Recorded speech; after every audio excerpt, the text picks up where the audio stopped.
Fala pessoal, tudo bem? Aqui é o professor Garcia Júnior em mais um vídeo aqui no canal Entendendo a Arte.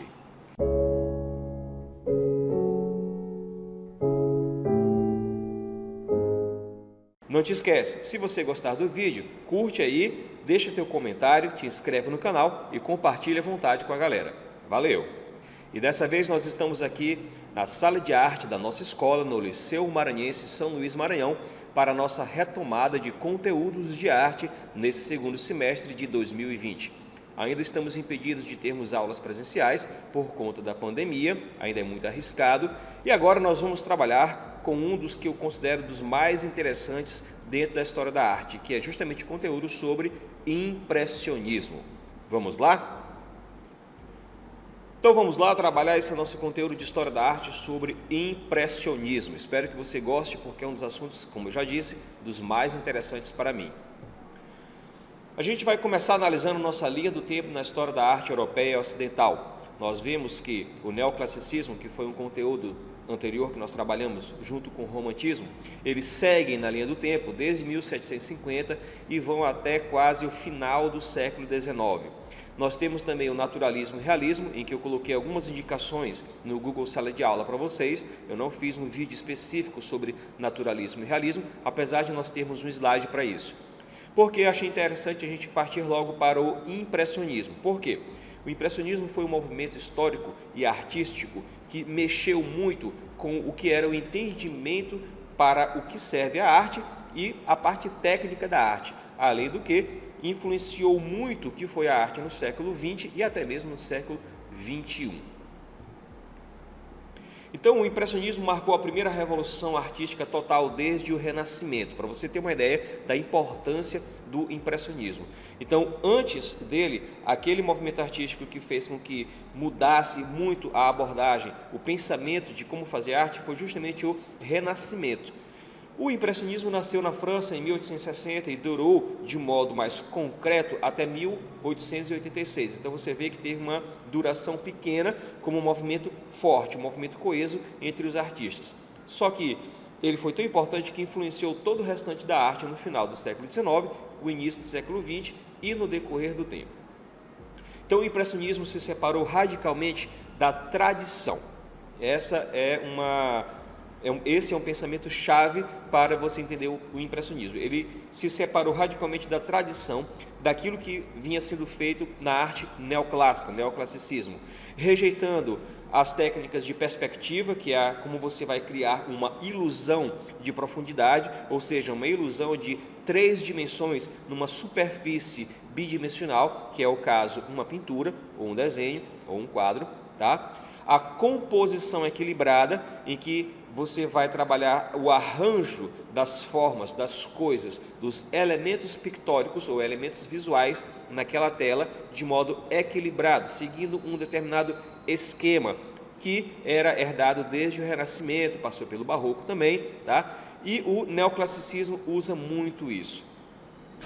As figuras idealizadas, isso aí é algo que o impressionismo não queria, a idealização de figuras que tinha de modo muito presente no neoclassicismo.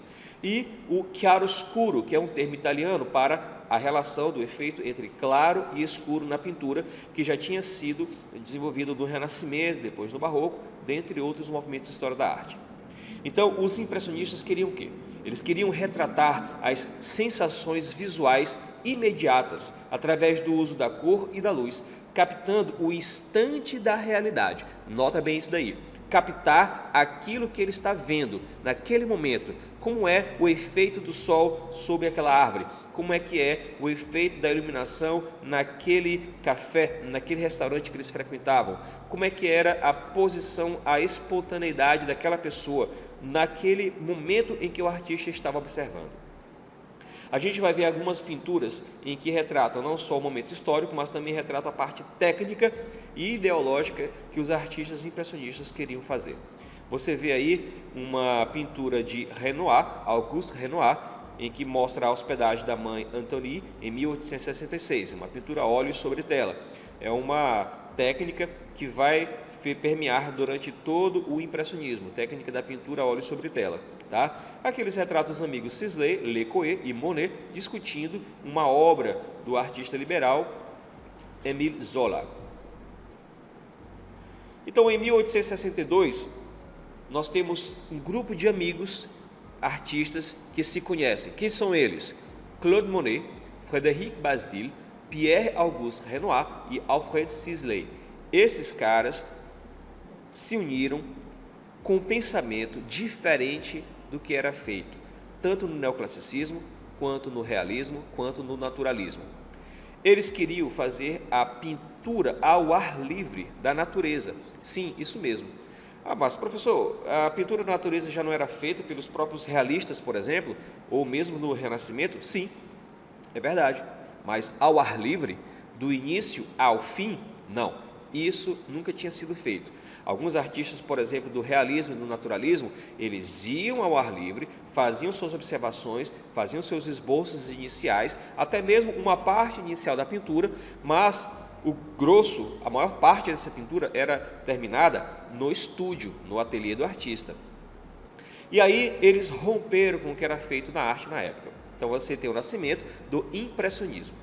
E apenas em 1874, veja só, muito tempo depois que os artistas se conheceram, é que eles fizeram a primeira de 8 exposições coletivas, cooperativas.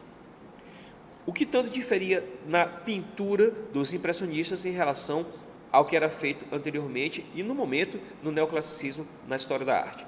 Essas pinturas diferiam nas regras, na abordagem dos temas e nas técnicas utilizadas, como pintar do início ao fim ao ar livre, como eu já mencionei, desde o esboço até a finalização da tela. Na verdade, muitos dos artistas impressionistas nem esboço utilizavam.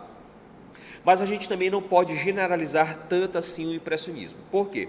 Porque você tem artistas que têm o ideal, que é mudar um pouco a perspectiva do que era feito na arte, porém, cada um tinha a sua particularidade, tinha a sua individualidade. Um exemplo, Bazille e Sisley eram 2 artistas que tinham uma forte presença ainda do neoclassicismo e até mesmo do naturalismo nas suas pinturas, diferente, por exemplo, de Claude Monet ou Renoir. Observe essa pintura aí do Claude Monet, que é, de longe, o principal nome desse movimento. O Boulevard dos Capuchinhos, feito em 1873. Então, em 1863, o imperador Napoleão III, Louis Napoleon, da França, fez uma intervenção no mundo das artes. Olha, não confunda esse Napoleão III com o Napoleão Bonaparte, que foi lá do período do neoclassicismo.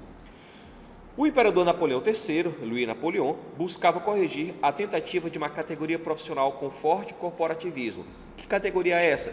Dos artistas da Academia Real de Belas Artes, mantida pelo governo francês, de sufocar a liberdade de expressão de jovens artistas que estavam querendo fazer algo diferente do que era feito na Academia de Belas Artes, que é o caso dos impressionistas. Então, a Academia de Belas Artes, que era uma poderosa associação dos pintores franceses, proibiu as inovações de uma geração que desafiava suas regras estabelecidas. Como é que eles poderiam proibir? Da seguinte maneira: imagina que você é uma pessoa talentosa, vivendo na França, nesse período aí, 1863, 1865, e você quer viver da sua arte. Como é que você vai fazer isso? Bom, você vai fazer sua propaganda, mas existiam redes sociais? Existia YouTube? Existia uma maneira de você divulgar na internet? Claro que não. Uma maneira que você tinha de divulgar sua arte era participar do Salão Oficial de Belas Artes, mantido pelo governo francês. E esse salão era dirigido pelos artistas que faziam parte da Academia de Belas Artes, a Academia Real de Belas Artes. E aí, ou você seguia os critérios específicos e rígidos da Academia de Belas Artes, ou você não tinha seu trabalho exposto.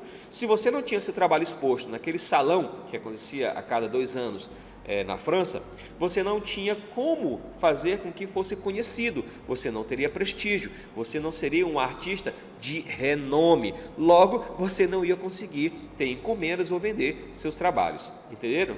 Então, em 1863, quase 3.000 obras de arte tiveram sua participação vetada, proibida, no salão oficial, onde os artistas podiam exibir e comercializar esse seu trabalho. Bora ver um pouquinho do vídeo de um filme muito bom que você pode ver completo no YouTube chamado Os Impressionistas. Veja aí. We saw the world afresh, but for a long time the world didn't seem to understand us. I'm on my own here!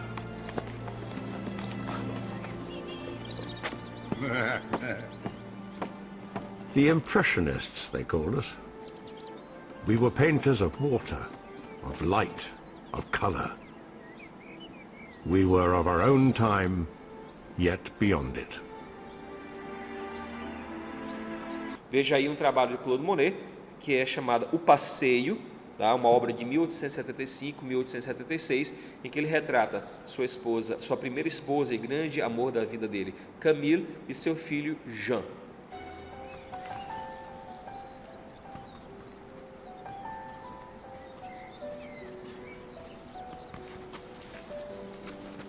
John, please! He's having fun. And I'm working. Well, stop a while. Can't stop, the light will change. So, the veal's not going anywhere. That's not the point.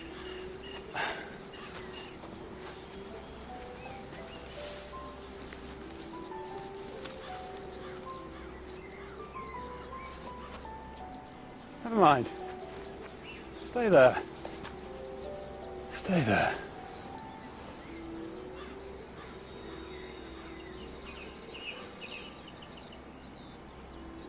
Bom, esse rasgo de autoritarismo feito pela Academia de Belas Artes indignou o imperador, e aí o Napoleão III determinou que se fizesse um evento paralelo, um evento alternativo para abrigar esses quadros que foram rejeitados. Isso fez com que esse momento, esses quadros, nessa exposição ficou conhecido como o Salão dos Rejeitados, que ficou na história como pontapé inicial da arte moderna, com os artistas que puseram abaixo as convenções acadêmicas. Veja aí essa cena do filme em que Claude Monet, um jovem artista que chega em um ateliê, um estúdio que faz parte da Academia Real de Belas Artes, em que ele vai justamente discutir, debater sobre uma maneira diferente de fazer arte daquela que era ensinada pelo seu mestre, pelo seu professor aí nesse ateliê. Veja só. You begin at 8 in the morning with drawing from life. Each week, our model adopts a classic pose, and with constant attention, you will start to understand the skills of the old master. I will help you when I come in twice a week to correct your attempts. When do we paint, Monsieur Claire? A beginner first learns drawing, and then how to arrange colors on the palette. Get me to paint. I've been here for weeks, I haven't even seen a paintbrush. You'll get used to it. Tell me, Monsieur Monet, whose classic pose is our model taking this week? Titian. Renoir. Titian, Monsieur Claire. It's a bit dusty in here, sir. Só que Claude Monet, assim como seus amigos que estavam aí nesse ateliê, que estavam querendo mudar a arte, não eram os únicos. Você tinha já alguns artistas estabelecidos comercialmente com um certo nome, como Edouard Manet. Veja, não confunda os nomes. Você tem Edouard Manet e você tem o Claude Monet. Esse Salão dos Rejeitados, em que mais de 3.000 obras foram recusadas de entrar no salão principal, o Claude Monet não participou, nem os outros impressionistas. Na verdade, um dos que foi rejeitado e que foi muito importante, influenciando esses jovens artistas, como Claude Monet, Basile, Renoir, etc., foi o Edouard Manet, que era um pouco mais velho do que eles e já tinha mais experiência. Veja aí uma cena do filme em que mostra justamente a questão da rejeição das obras. Manet used to say his battlefield was a salon, the state-run art exhibition. Unfortunately for him, the salon wanted artists who would help build the French Empire. Myths, angels and glory, history paintings with a fine finish, art hand in hand with politics, doing its bit for Emperor Louis Napoleon. Sadly, the Salon's yearly exhibition was our only real hope of getting work seen. and sold. It was presided over by the Marquis de Chenevière. His dead hand passed over all the canvases of all the artists who submitted. Gentlemen, a Venus by Cabrel. Louis Napoleon is considering purchasing this for his collection. Look how it swells. Real Ambrosian purple. Beautifully finished. Very subtle shade on the nipples. By one of our medalled artists, so, no vote to be taken. Good God. Who produced this monstrosity? Why has he done this? This painter is a degenerate. It looks like he's painted it with a scrubbing brush. It has no anatomical structure. The world looks to France as a pinnacle of civilization. This painting makes us savages. One would think our great history of art never happened. Refused. So many paintings were refused that year. So many artists complained that the emperor announced an exhibition of all the rejected works. When Paris heard there was a painting of a naked concubine sitting in the woods with a couple of young dandies, well, we all came to see. Virginie Sileau. She's not nude, she's naked. Flesh is so white. There's no perspective. And her suits are so dark. It doesn't look finished. So simple. You can see the brushstrokes on the canvas. Such broad areas of light. Such attention to nature. She's staring at us. You can see what they had for lunch. It's our world. He's painted our world.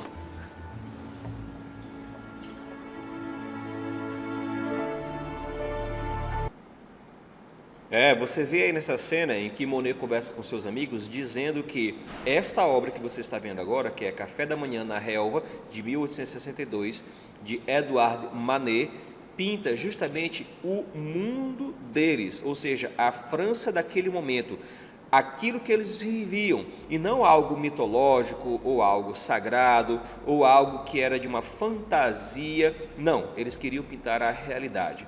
Então, o Edouard Manet, cuja obra foi recusada, essa que vocês estão vendo agora, do Salão Oficial, participou do Salão dos Rejeitados. Isso influenciou muito aqueles jovens artistas que iriam se tornar os impressionistas.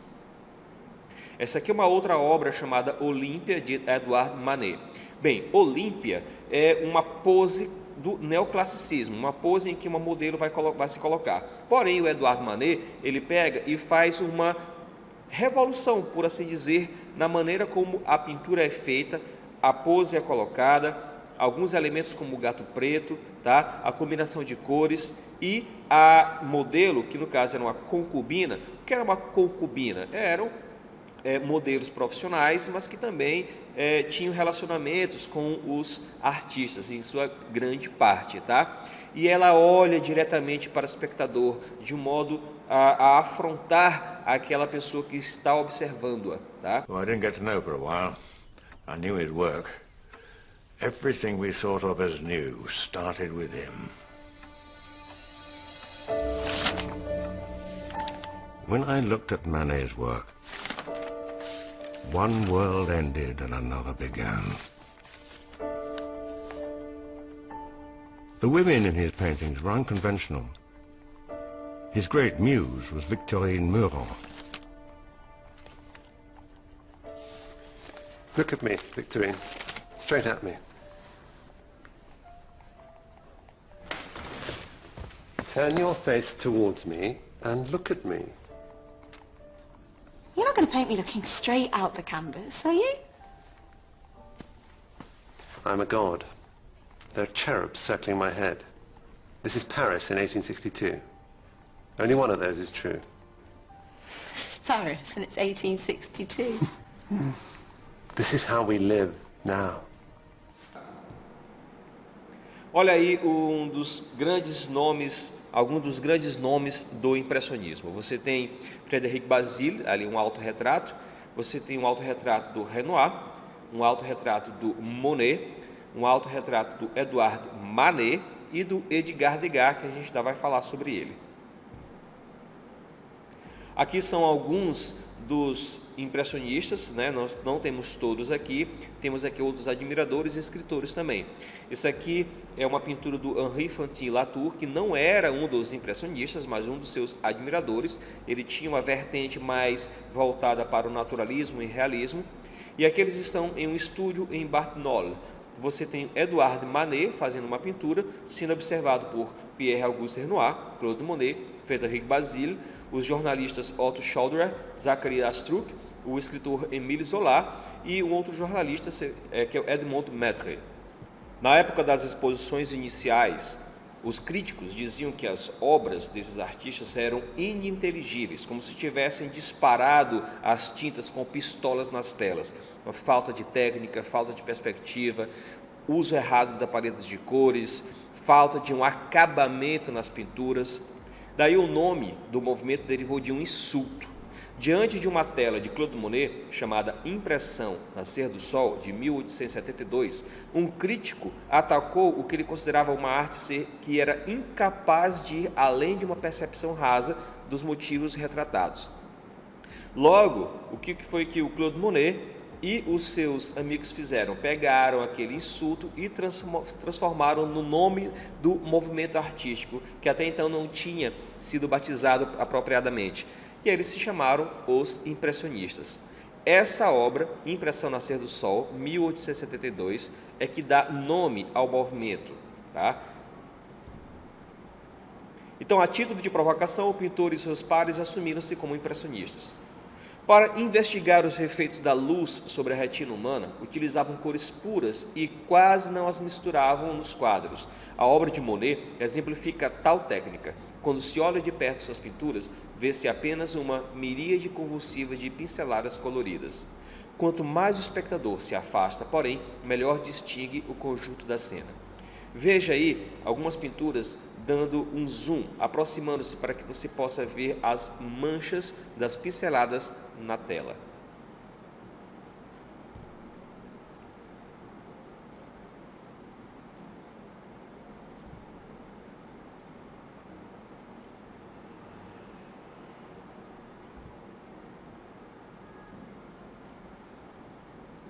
E as técnicas, temas e estilos? Bom, o objetivo principal era apresentar uma impressão ou as percepções sensoriais iniciais registradas por esse artista em um breve vislumbre, usando como base a observação das cores, já que elas mudam constantemente de acordo com os efeitos da luz, do reflexo ou do clima sobre a superfície do objeto. Vamos fazer um teste? Se você estiver em um local em que você pode olhar a parte externa, observe como a luz do sol se comporta nas coisas, na natureza, nos objetos. Às vezes você tem o sol totalmente brilhando e às vezes ele fica encoberto por nuvens. Ou às vezes você tem um dia nublado e observe que aquele mesmo ponto não tem exatamente as mesmas cores. Você tem diferentes nuances de tons. Isso era o que os artistas impressionistas queriam passar nas suas telas. Então, para criar essas impressões nas cenas, eles usavam pinceladas distintas, curtas e cortadas, formando um mosaico de borrões irregulares com vibração visual de brilho e energia na pintura. Ora, se o artista queria captar ao ar livre, do início ao fim, aquilo que ele estava vendo, então ele tinha de ser rápido. Você já imaginou? Pegar os seus cavaletes, pegar as suas telas, pegar seus pincéis, tintas, todos os apetrechos necessários para fazer uma pintura, ir ao ar livre e ficar observando e ser rápido para captar aquele momento. I found myself penniless, but was ready to hurl myself recklessly into the open air. Are we nearly there yet? Just a bit further. It's getting very dense. Wasn't expecting to trip over Manet's déjeuner. Oh, rubbish, it was a studio creation. No one has ever started and completed a painting outdoors before. Well, that's because it would take most painters 2 years to complete one. And they die of cold. Look. There. See how the light falls through the leaves onto the forest floor? And the leaves against the sky. No one can tell me that there is no colour in shadow when I have stood here and seen it and painted it for myself.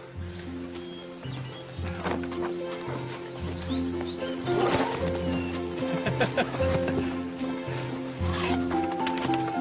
you.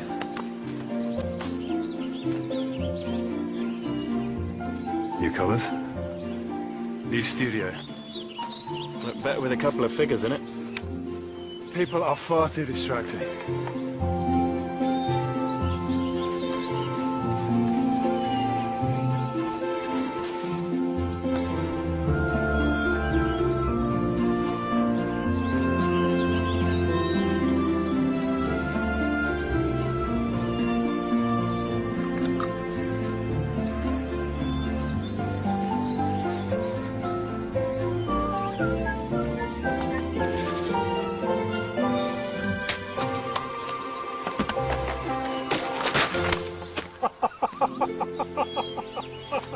Tanto que as pinceladas eram feitas de modo curto e rápido, por isso que elas eram chamadas pelos críticos de manchas, como se tivessem disparado por pistolas nas telas. Observe essa obra aí de Auguste Renoir, A Bailarina.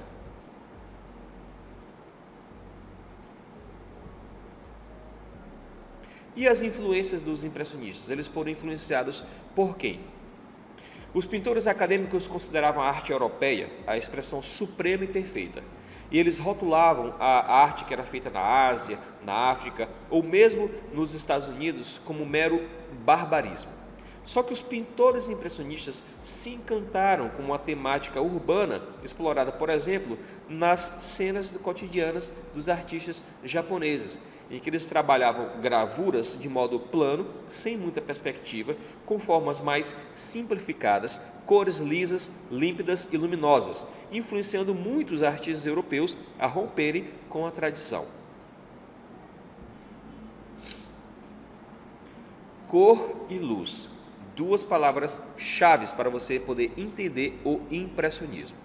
O uso da cor e da luz era considerado chocante pelo seu uso diferente.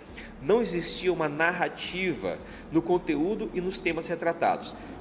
Os temas e os conteúdos podiam ser desde o cotidiano, o dia a dia desses artistas, pessoas comuns, até a captura instantânea de momentos da natureza, festa, os cafés que eles frequentavam, os bares que eles iam, os amigos, seus familiares. A composição, isto é, a maneira como os elementos visuais eram dispostos na tela, eram estranhas, de acordo com o que era feito no neoclassicismo, pela Academia Real de Belas Artes. Muita parte das imagens na composição era carregada em um canto, em um setor, e outras cenas eram cortadas. Isso era impensável para a arte acadêmica. Só nos anos 1880 é que os pintores impressionistas foram aceitos e aclamados. Veja, quase 20 anos depois deles terem começado aquilo que vai se tornar um movimento extremamente importante, é que eles foram bem recebidos, é que as suas obras foram muito valorizadas. Outra influência marcante para o impressionismo foi a fotografia. A fotografia surge após um longo período de pesquisas e descobertas. A câmera obscura, princípio básico da fotografia, já era utilizado por pintores com auxílio do desenho desde o século XVI. A sua técnica era conhecida desde a antiguidade. Mas foi somente no século XIX que se conseguiu fixar a imagem gerada pela câmera obscura, inicialmente em placas de cobre e vidro e posteriormente em papel. Um dos artistas que utilizava muito isso era o pintor Edgar Degas.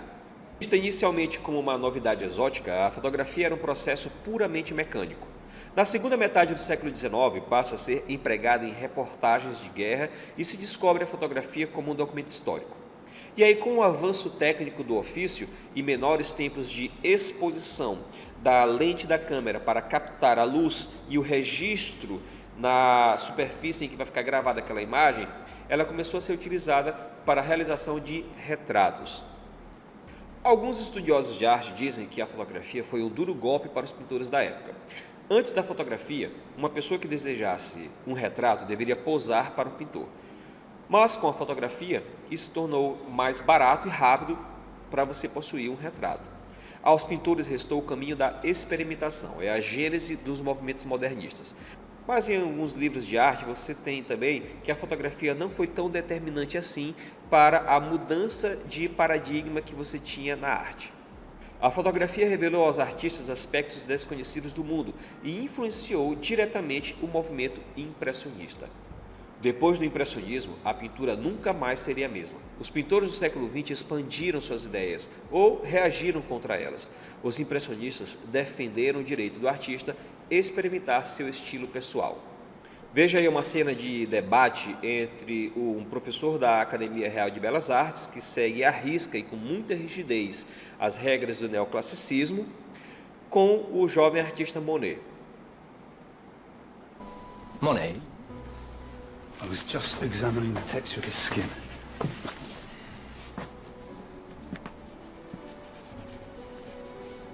It's not bad. But it's too much like the model. You have stocky man. You draw him stocky. He has enormous feet. You reproduce them. It's very ugly. In drawing, one must always think of the antique. I prefer to work from nature. Nature is a means to an end. A masterpiece borrows from 100 imperfect models. For me, nature is an end in itself. Nobody's interested in nature. The man has got big feet. Art's been around a damn sight longer than you, and it isn't going to change overnight. Well, it certainly isn't going to here. Because you think we should all draw a man with big feet. And if we do, we will all draw him differently. And his feet will be different, just as we are all different, and the world is different in every moment of every day. Style is what matters. Style, style, style. I want reality. Reality has no place in my studio. I've just seen the future. Do you know something? You're not in it.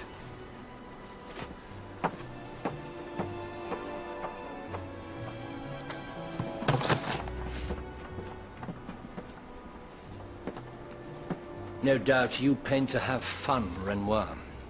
If it wasn't fun, Monsieur Glare, I wouldn't do it.